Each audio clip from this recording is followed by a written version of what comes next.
जय हिंद, स्वागत है आपका लाइव टाइम में। मैं हूं आपके साथ संजय यादव। आज एक बड़ी खबर सामने आई है पंचकुला यानी हरियाणा से, जहां पर एक लड़ाकू विमान क्रैश हो गया।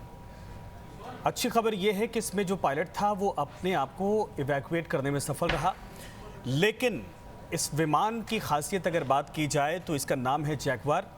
और अक्सर आपने देखा होगा कि जब भारत की सड़कों पर जो तमाम हाईवेज बन रहे हैं आजकल, जब टच डाउन किया जाता है तो उसमें दो विमानों का जिक्र ज़रूर होता है। एक जैगवार उतारा जाता है जो टच डाउन करता है और दूसरा हरक्यूलिस विमान होता है। लेकिन आपको बता दें कि आखिर जैगवार को लेकर चर्चा क्यों हो रही है। इस विमान के क्रैश होने के बाद इसके इतिहास को लेकर खंगाला जा रहा है। और पहले ये समझिए जैगवार है क्या। दरअसल इसकी लंबाई 15.45 मीटर होती है, पंखों की चौड़ाई 8.35 मीटर होती है, ऊंचाई इसकी होती है 4.78 मीटर और पंख क्षेत्रफल जो होता है वो 34.6 वर्ग मीटर का होता है। अधिकतम टेक ऑफ वजन जो होता है 19,400 किलोग्राम, यानी 19,400 किलोग्राम ये पेलोड या ले जा सकता है। अधिकतम गति इसकी होती है 13,050 किलोमीटर प्रति घंटा की रफ्तार से ये उड़ान भरता है। संचालन रेंज कहा जाए तो एक बार अगर ये उड़ता है तो 900 से 1,000 किलोमीटर की दूरी तय करता है। सेवा की ऊंचाई 15,240 मीटर होती है। लेकिन आपको बता दें कि जैगवार दरअसल इसकी खासियत में से एक ये होता है कि कम ऊंचाई वाले क्षेत्रों में इसका इस्तेमाल किया जाता है। कम ऊंचाई पर उड़ने वाला सुपरसोनिक ये लड़ाकू विमान है। सुपरसोनिक किसको कहा जाता है? आवाज़ की गति से तेज रफ्तार फराटे भरने वाला, इसको सुपरसोनिक कहा जाता है और जैगवार भी उसी में से एक आता है। इसके उत्पादन के लिए ब्रिटेन और फ्रांस ने साझेदारी की थी और 1960 के इतिहास से अगर देखा जाए, दशक से देखा जाए तो इसकी तैयारियां शुरू हो गई थी। 1968 से लेकर 1981 तक इसका उत्पादन किया गया और शुरुआती दौर में से ब्रिटेन की रॉयल एयरफोर्स और फ्रांस की वायुसेना ने इस्तेमाल किया था।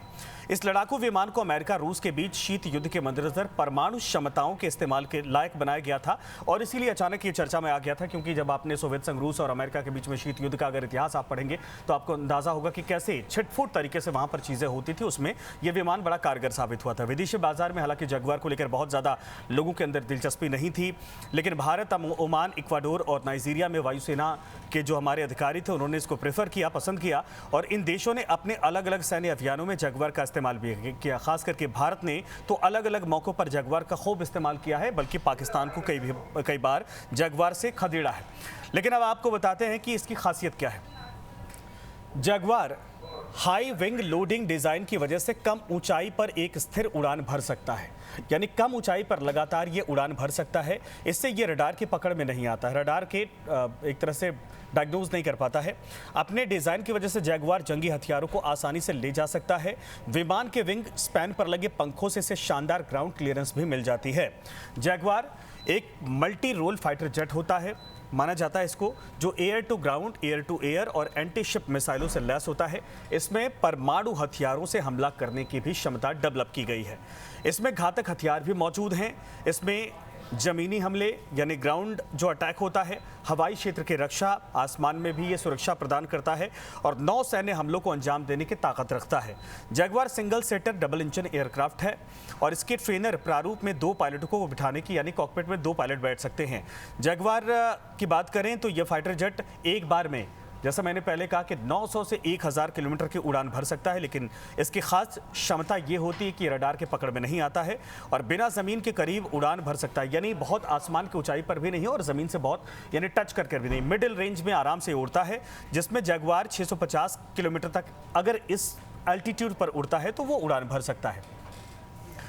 इन सब के अलावा भारत में भारतीय वायुसेना ने कब कब इस्तेमाल किया है, इसका इतिहास जैगवार का बताते हैं। तस्वीरें अगर आप देखेंगे तो आपको समझ में आ जाएगा कि जैगवार आखिर किस विमान को कह रहे हैं। जब आप आगरा एक्सप्रेसवे पर टच डाउन हुआ था तब भी, जब पूर्वांचल एक्सप्रेसवे पर टच डाउन हुआ था तब भी जैगवार ही वहां पर टच डाउन करके उड़ा था। भारत को पहली बार जैगवार लड़ाकू विमान का प्रस्ताव 1968 में मिला। इसका उत्पादन शुरू होने के साथ ही मिला था। हालांकि तब भारत ने झिझकते हुए इसे खरीदने से मना कर दिया था। बताया जाता है कि तब भारत में इसकी सफलता को लेकर कई संशय थे, डाउट था। खुद फ्रांस और ब्रिटेन ने इसे खरीदने से मना कर दिया था, जिसके बाद दुनिया भर में मैसेज गया कि जिस उम्मीद के साथ हम इसको खरीदना चाहते हैं शायद उस पर ये खरा ना उतर पाए। हालांकि 1978 में भारत जैगवार विमान खरीदने वाला सबसे बड़ा आयातक देश बन गया अचानक से। तब भारत की तरफ से जैगवार के लिए $1 अरब का ऑर्डर दिया गया। भारत ने इसे 10 के मिराज F1 और साफ के विगन के ऊपर 2 विमान होते हैं जिनके ऊपर दरअसल भारत ने तरजीह दी, उसके बाद खरीदा था। भारत ने 40 जैगवार विमानों के जरिए वायुसेना को मजबूत करने की कोशिश की और अब हम आपको बताते हैं कि जगुआर का इतिहास भारत में असल में किन किन युद्धों में रहा है।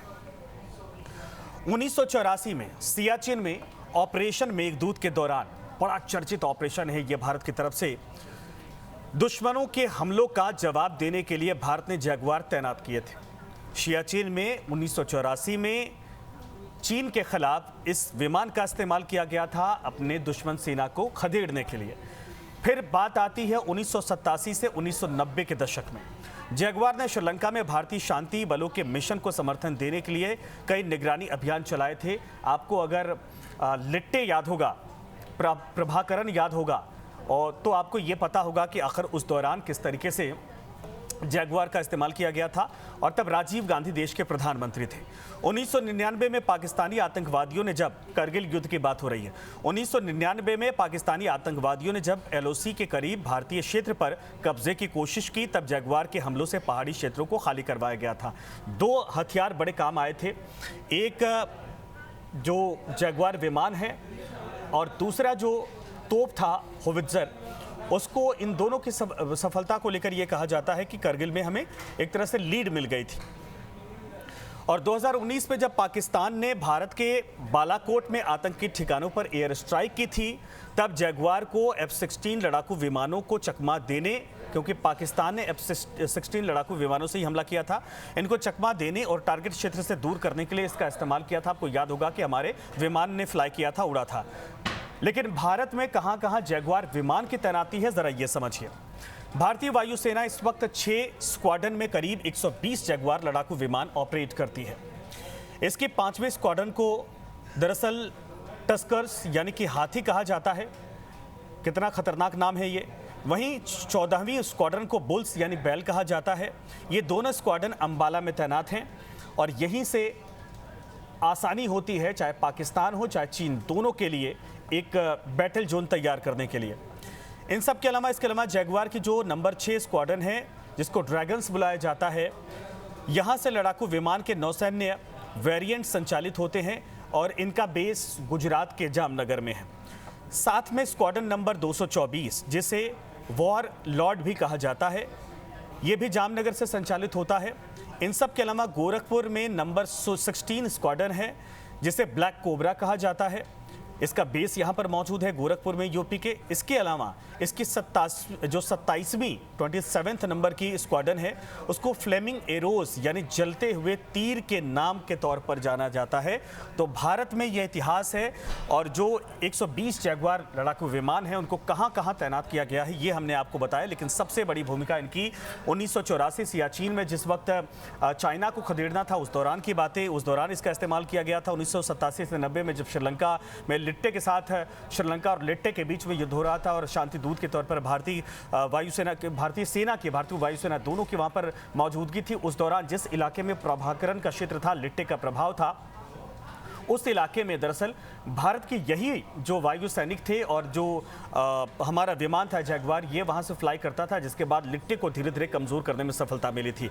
इन सब के अलावा करगिल युद्ध में जगुआर की भूमिका को नकारा नहीं जा सकता है, लेकिन बहुत कई मायनों में ये भी कहा जाता है कि इसकी क्षमता, जो आधुनिक हथियार, आज की जनरेशन के हथियार हैं या जो लड़ाकू विमान है, उसके आधार पर नहीं है। चूंकि 1968 में मैन्युफैक्चरिंग हुई थी और 70 के आसपास तक इसकी मैन्युफैक्चरिंग हुई थी, लेकिन उसके बाद इसको बंद कर दिया गया था। बड़े बड़े देशों ने, जो महाशक्तियां थी, उन्होंने खरीदने से मना कर दिया था।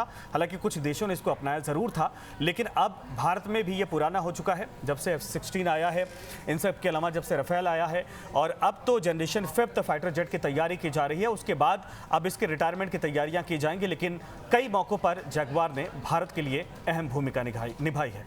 तो आपको कैसा लगा ये पूरा एपिसोड और कैसी जानकारी लगी? आप भी क्या समझते हैं? जो भारतीय वायुसेना की ताकत है, उसमें जगुआर की भूमिका को लेकर जरूर लिखिएगा, बताइएगा और जुड़े रहिए हमारे साथ। धन्यवाद।